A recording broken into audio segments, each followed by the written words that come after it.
Hola compañeros, bienvenidos a este canal de medicina.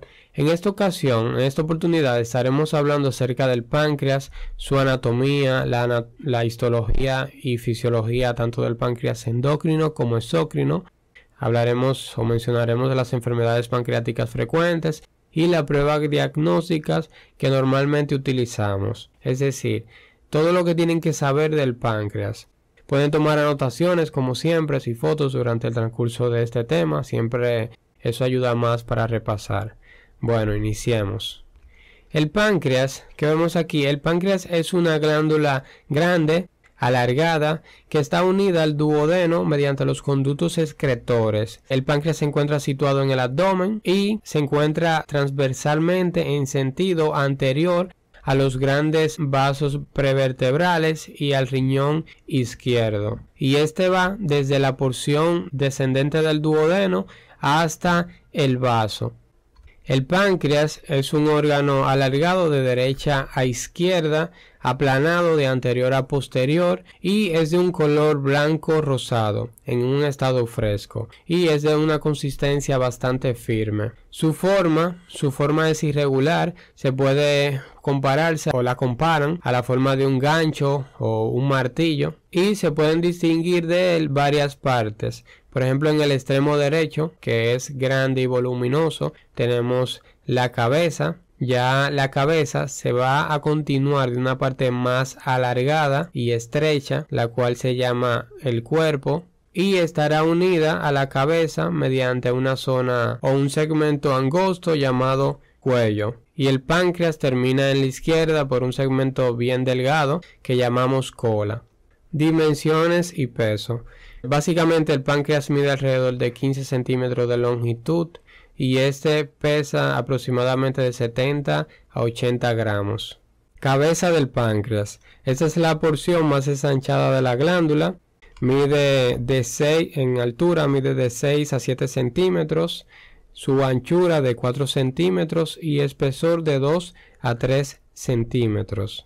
La cabeza se encuentra abrazada por una curva en forma de C del duodeno y se encuentra justamente a la derecha de los vasos mesentéricos superiores, la vena y la arteria, justamente inferior, como vemos aquí, al plano transpilórico. Se une firmemente a lo que es la cara medial de la porción descendente y horizontal del duodeno. Como vemos aquí, la cabeza va a presentar esta parte a la cual se llama proceso unciforme, la cual es una proyección de la parte inferior de la cabeza del páncreas y se extiende de manera medial hacia la izquierda, como vemos aquí en esta imagen posterior, justamente por detrás de la arteria mesentérica superior.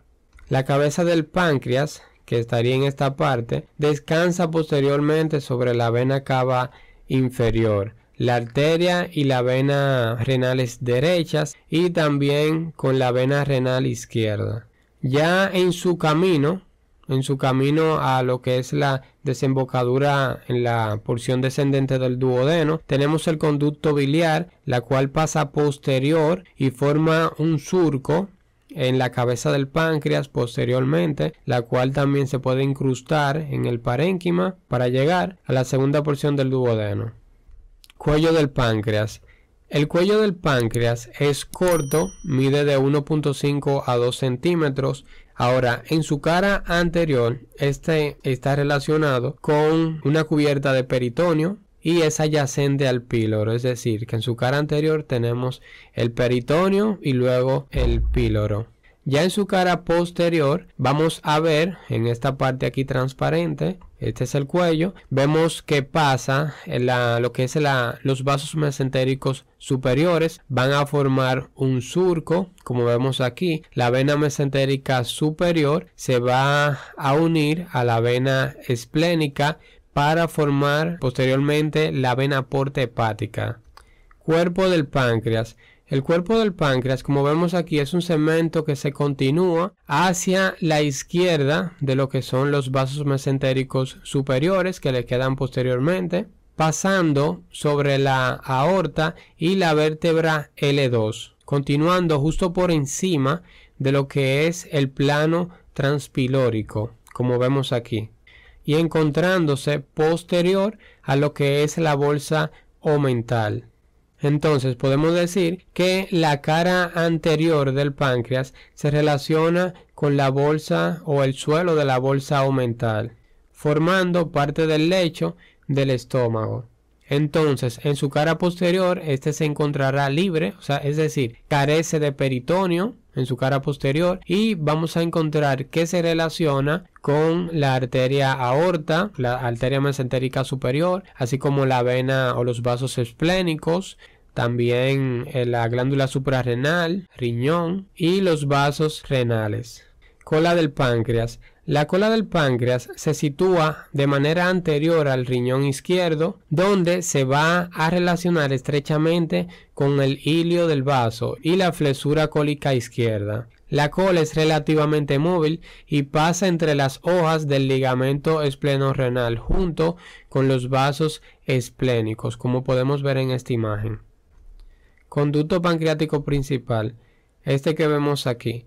El conducto pancreático principal empieza en la cola del páncreas y discurre a lo largo del parénquima de la glándula hasta la cabeza, donde gira inferiormente y se relaciona estrechamente con lo que es el conducto biliar. Los conductos biliar, así como el conducto pancreático principal, suelen unirse para formar la ampolla hepatopancreática. Esta también es llamada la ampolla de Vater, es corta y dilatada, como vemos aquí, y desemboca en la porción descendente del duodeno, en el vértice de la papila duodenal mayor.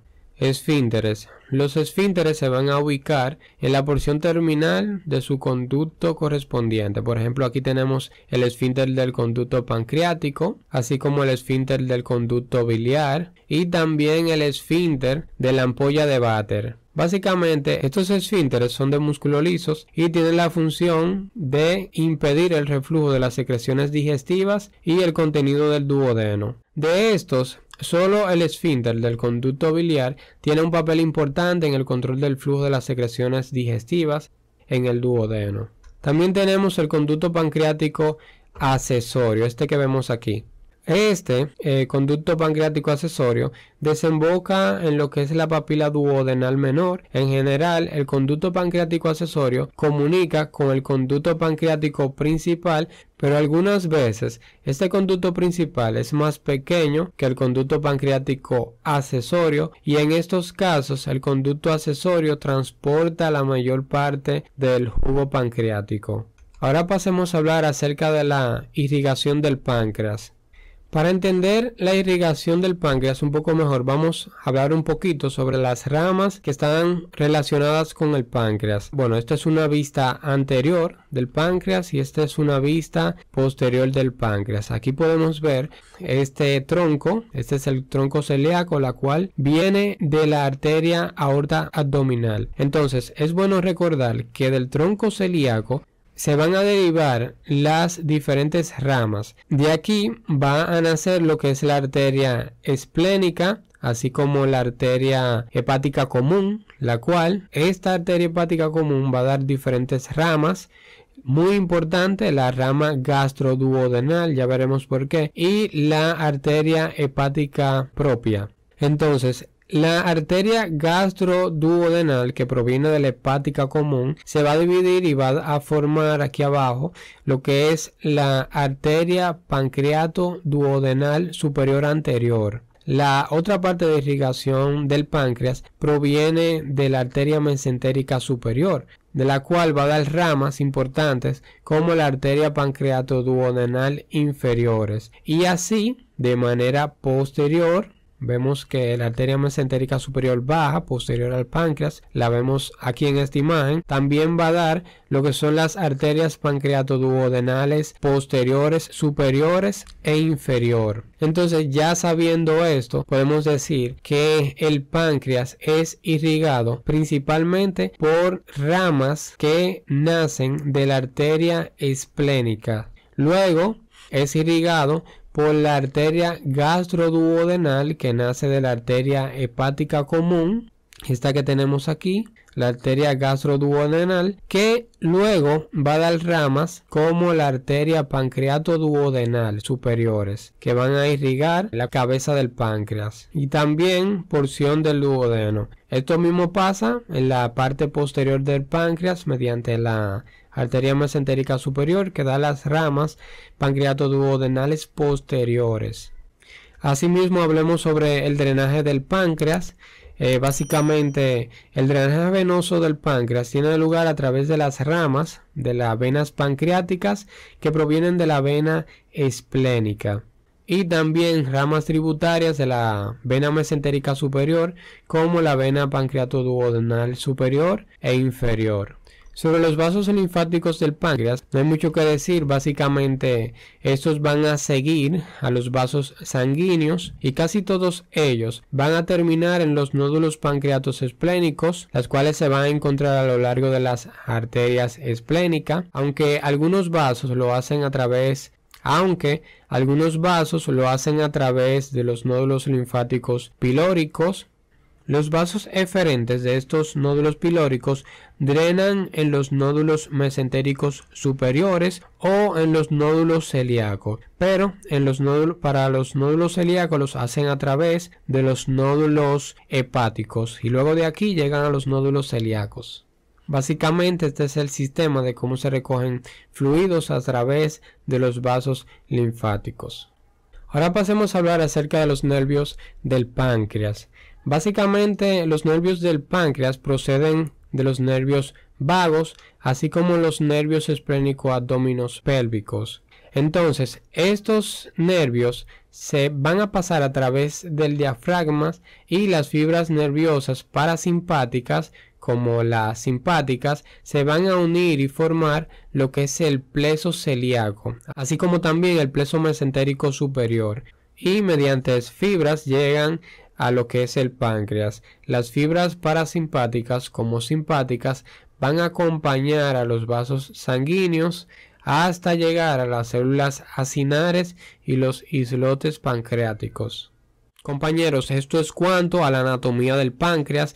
Ahora pasemos a hablar acerca de la histología y fisiología del páncreas. Sumamente importante saber cómo funciona este.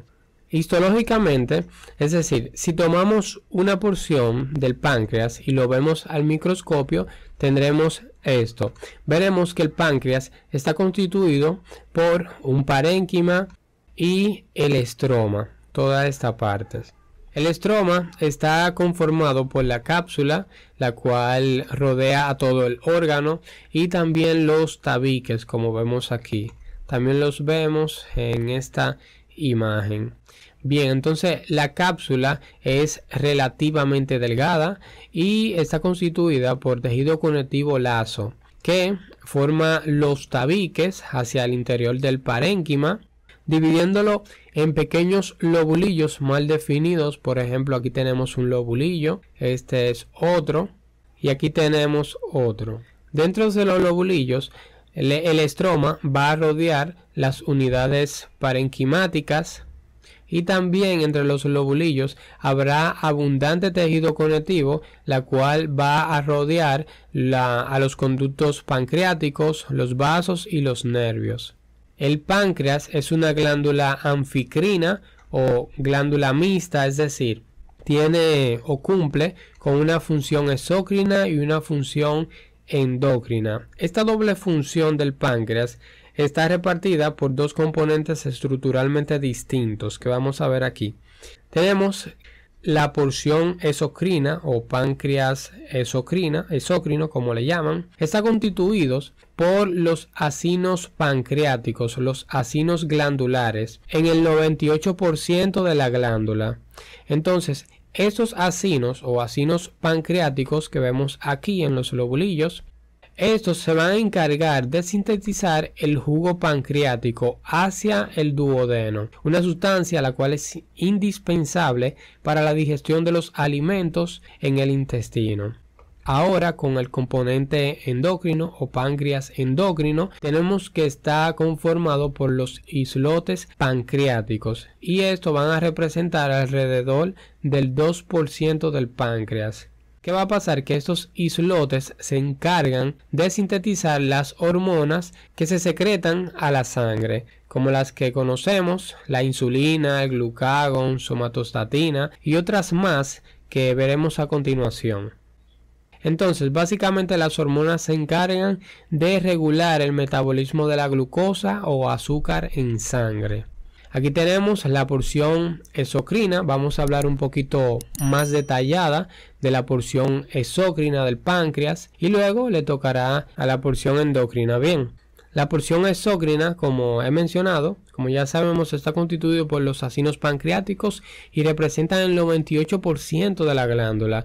Aquí podemos ver esta imagen y podemos ver los lobulillos pancreáticos, y si hacemos un zoom en el microscopio vamos a tener que podemos observar los acinos pancreáticos que se encuentran básicamente repartidos formando un lobulillo, y ya aquí abajo está la misma imagen pero esquematizado. Los acinos pancreáticos están compuestos regularmente de 5 a 8 células piramidales, las cuales están dispuestas alrededor de una luz central. Estas células poseen núcleos redondos, la cual se encuentra en la parte basal de la célula, y el citoplasma intranuclear es estriado por la presencia de mitocondrias, y supranuclear vamos a encontrar que posee gránulos de secreciones, también llamados gránulos decimógenos.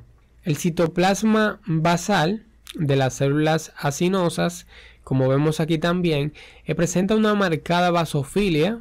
Sin embargo, la parte apical de la célula presenta una marcada acidofilia por la presencia de los gránulos de secreción o decimógeno.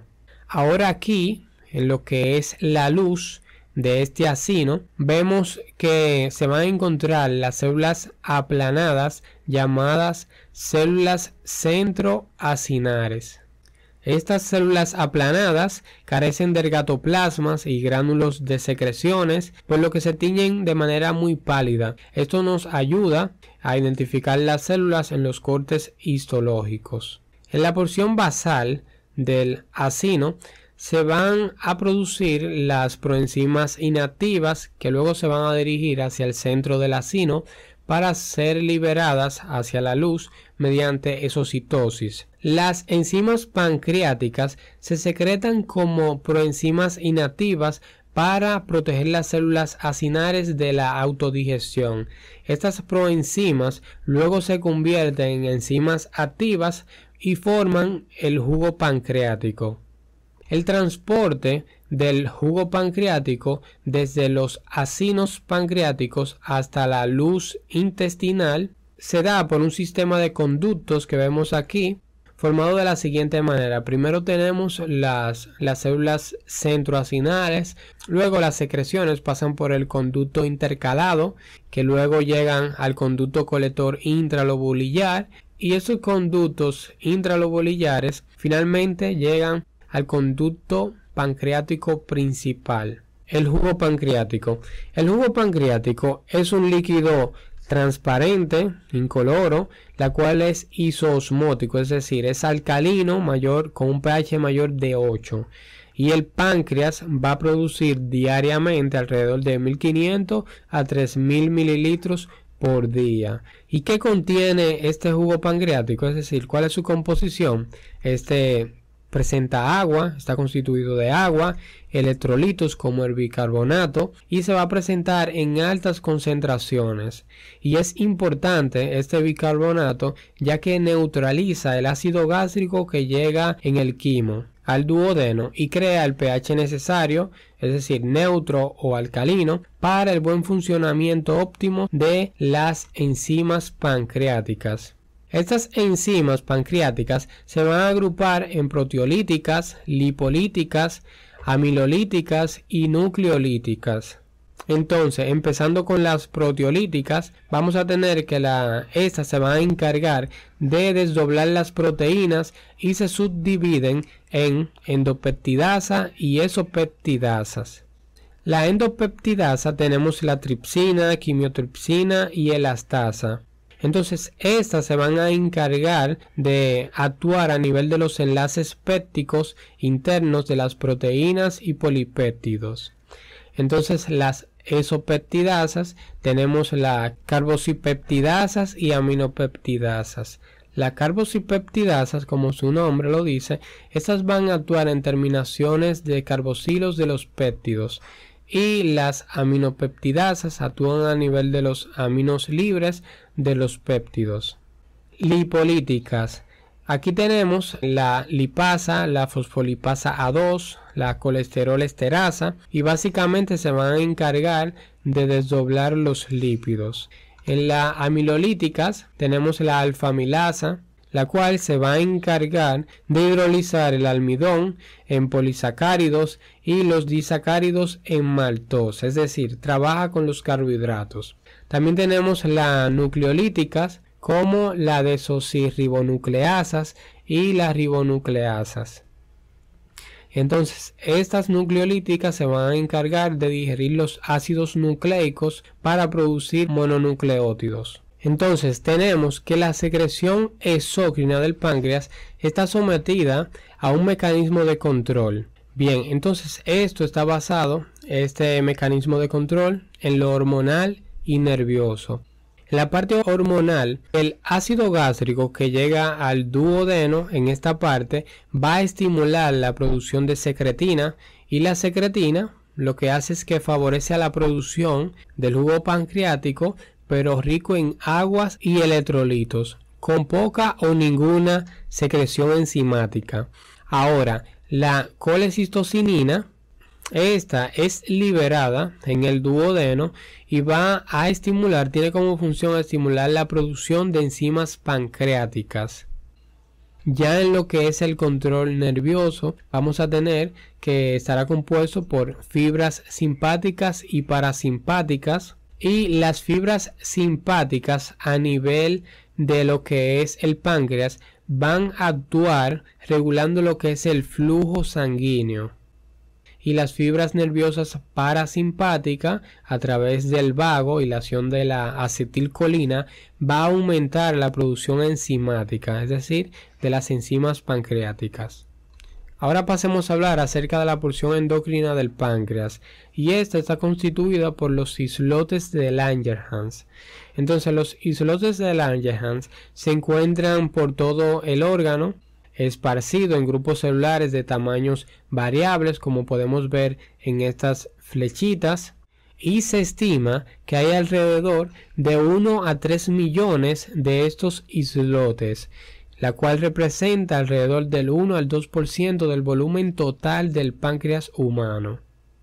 Y estos serán más abundantes, estos islotes, a nivel de la cola del páncreas. Entonces, si nosotros acercamos esta imagen para ver un islote de manera individual, tendremos esto. Y podemos ver que los islotes pueden estar compuestos de pocas células o centenares de ellas, como vemos aquí. ¿Cuáles características tienen estas células? Estas células, como vemos aquí, son poligonales, las cuales están dispuestas en cordones irregulares, cortos, y están rodeados por una red profusa de capilares fenestrados. Embriológicamente, estas células endocrinas se desarrollan entre la 9ª y 12ª semana de gestación. En los cortes que son teñidos con hematocilina eosina, como lo es en este caso, los islotes de Langerhans aparecen como acúmulos de células pálidas rodeadas por acinos pancreáticos, como vemos aquí, que se tiñen con más intensidad. En estos preparados de rutina no se pueden identificar los diversos tipos de células que encontramos en los islotes de Langerhans. En cambio, con la tinción de Meyer-Yazan es posible identificar los 3 tipos de células principales, como las células A, alfa, las células B, beta, y las células D, delta. También el microscopio electrónico de transmisión es capaz de identificar cada una de estas células acorde al tamaño y la densidad de los gránulos que en su interior presentan cada una. Entonces tenemos aquí los tipos de células principales de los islotes pancreáticos que acabo de comentar. Aquí tenemos un cuadro que los detalla de una mejor manera. Y si empezamos a hablar de estas células de mayor a menor frecuencia, tenemos las células B, las cuales se encuentran en un porcentaje de 60 a 70% en total de las células. Y en general estas se van a encontrar a nivel central del islote. ¿Cuál es la función? Tienen la función de producir la insulina, y visto en un microscopio electrónico de transmisión vemos que poseen abundantes gránulos de secreción de unos 300 nanómetros de diámetro con centros poliédricos densos y una matriz muy pálida. La insulina, producida por las células beta, es la hormona principal producida por el páncreas y esta se encarga de disminuir la glucosa en sangre. Ok, sabemos esto, pero ¿cómo lo hace? Bien, la insulina se encarga de la captación de la glucosa de la circulación hacia las células. También se encarga del almacenamiento de glucosa y esto va a promover a la glucogénesis. La glucogénesis no es más que la glucosa se convierte en glucógeno y de esta manera disminuye la glucosa en sangre. También tenemos otra función de la insulina y es que esta promueve a la utilización de la glucosa, produciéndose glucólisis dentro de las células. Sigamos con las células A, y las células A se encuentran entre un 15 y 20% de las células y en general esto se va a encontrar en el islote de manera periférico y estos se encargan de producir el glucagón. Estas células poseen gránulos de unos 250 nanómetros de diámetro y se encuentran más unidos, o sea, estos gránulos se encuentran de manera más uniformes que en las células B. El glucagón es producida por las células A o células alfas y estas se van a encargar de aumentar la concentración de glucosa en sangre. Y sus acciones son recíprocas a la insulina, es decir, hace todo lo contrario. El glucagón va a aumentar la glucosa en sangre, la concentración mediante la inhibición de la síntesis de glucógeno y también va a promover la glucogenólisis. Y la glucogenólisis es la descomposición del glucógeno para obtener glucosa. También va a promover la gluconeogénesis, que es la síntesis de glucosa de precursores que no son carbohidratos. La siguiente célula a hablar son las células D. Estas constituyen de un 5 a un 10% del islote o del tejido pancreático endocrino total. También estos se van a localizar, las células D, en la periferia del islote y se van a encargar de producir la somatostatina. En su interior vemos a nivel del microscopio electrónico que va a presentar gránulos con un diámetro alrededor de 300 a 350 nanómetros o 325 nanómetros.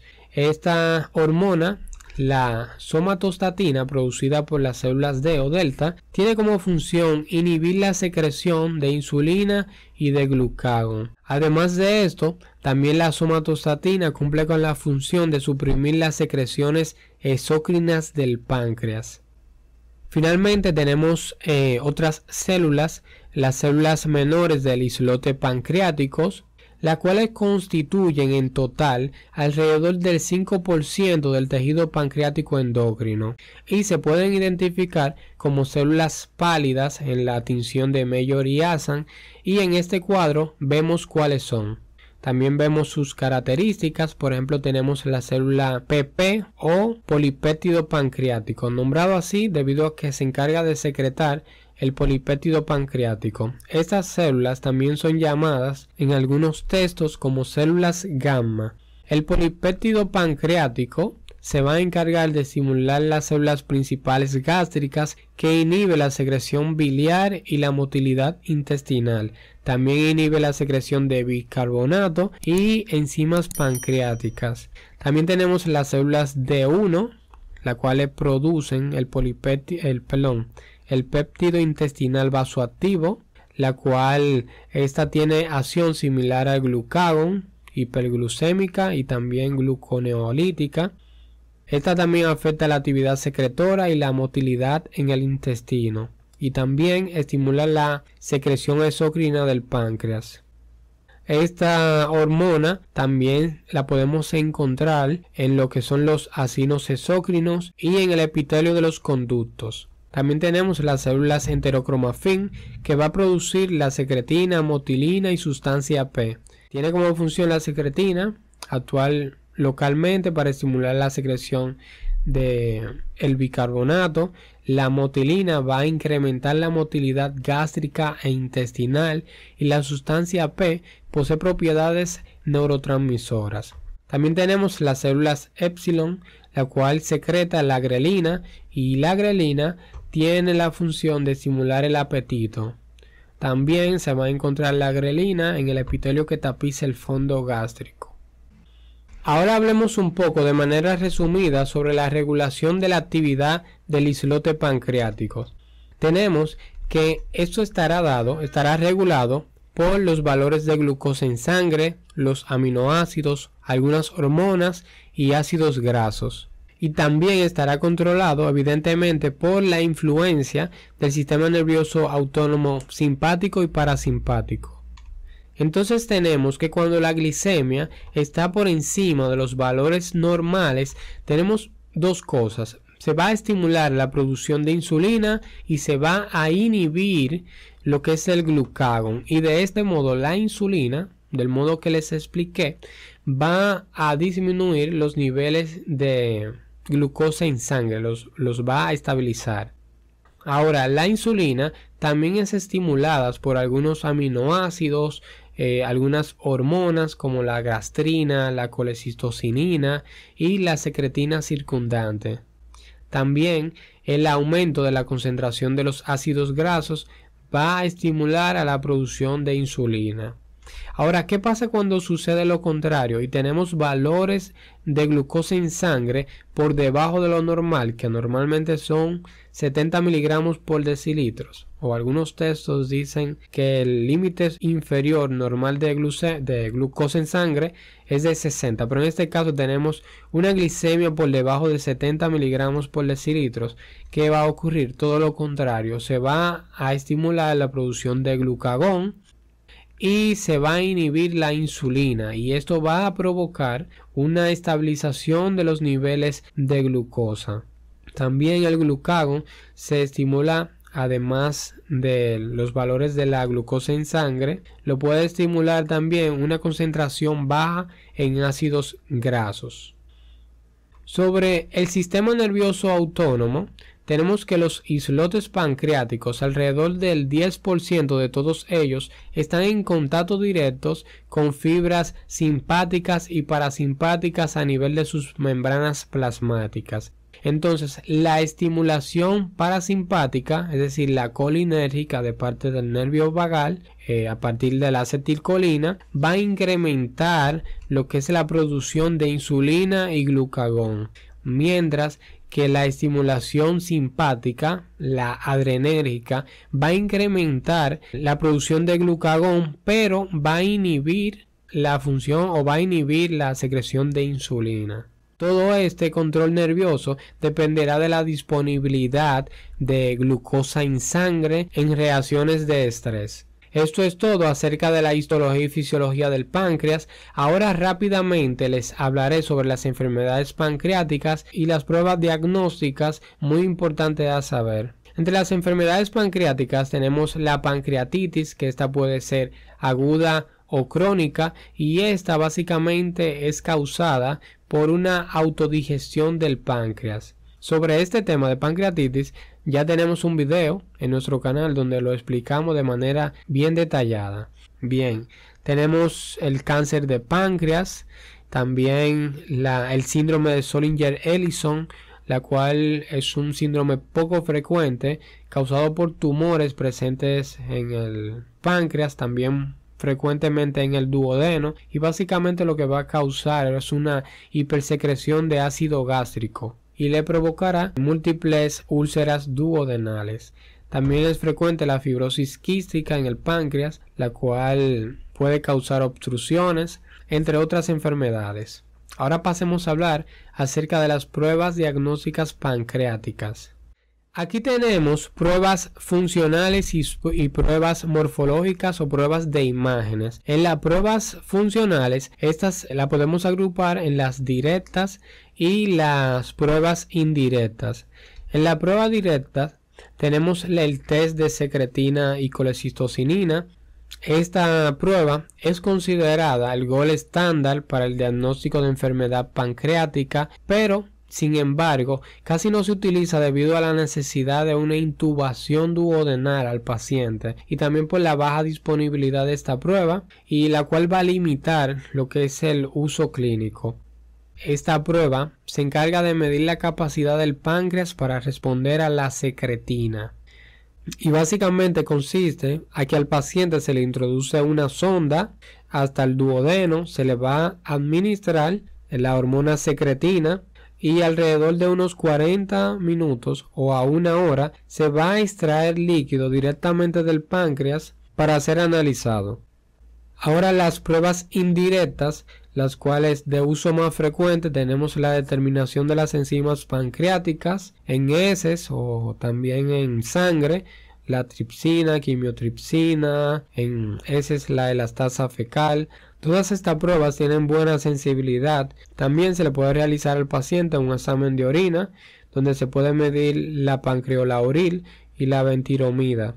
El estudio de nitrógenos y grasas en heces, esto nos puede diferenciar entre mal digestión y mala absorción. También tenemos el test de aliento con triglicéridos, el cual sirve para el diagnóstico de mal digestión y no de insuficiencia pancreática. Entre las técnicas morfológicas o pruebas de imagen que comúnmente hacemos, tenemos la más fácil, la más simple, la radiografía simple de abdomen, la cual esta nos ayuda a detectar enfermedad pancreática y también para descartar otras afecciones que causen los síntomas, por ejemplo, de dolor abdominal en el paciente. También realizamos la ecografía abdominal, una prueba bastante simple y que suele ser la primera en realizar por su sencillez y disponibilidad. Tenemos la tomografía computarizada, que este sería básicamente el gold estándar en cuanto se refiere a prueba de imagen. También podemos indicar una CEPRE. La CEPRE, por sus siglas, significa colangiopancreatografía retrógrada endoscópica. Esta es una prueba que hablamos muy bien de ella en nuestro video de pancreatitis, pero básicamente esta es una prueba que sirve para diagnóstico y tratar al páncreas de manera directa, como vemos aquí, mediante una endoscopía. Algo a tener en cuenta con esta prueba, o algo que debemos de saber, es que no a todo paciente se le puede indicar una CEPRE, es decir, tienen que cumplir con ciertos criterios, ya que se ha encontrado que alrededor del 5 al 10% de las personas que se hacen una CEPRE pueden presentar la llamada pancreatitis post-CEPRE. Por eso es que esta prueba está en desuso para utilizarla como medio de diagnóstico, pero sin embargo sí es muy utilizada aún para tratar el páncreas de manera directa. También tenemos la pancreatorresonancia magnética. Esta es una prueba bastante utilizada y es de lesión para la pancreatitis crónica. También tenemos la ecoendoscopía, básicamente donde se le hace una endoscopía al paciente y se le hace una ecografía de manera directa. Bueno amigos, con esto hemos concluido con este tema de páncreas completo. Espero que les haya gustado el video y haya sido de provecho. Si has llegado hasta aquí, les felicito. En la pantalla les aparecerá algunas preguntas para que puedan autoevaluarse y les sirva para repasar más. Como siempre, si tienes alguna duda o pregunta, puedes escribirnos en los comentarios, siempre les respondo. También puedes comentar qué tal te pareció el video y si deseas, puedes ayudarnos a crecer dejándonos un me gusta y suscribirte si deseas formar parte de este canal de medicina. Te deseamos muchos éxitos y nos vemos en la próxima. Gracias.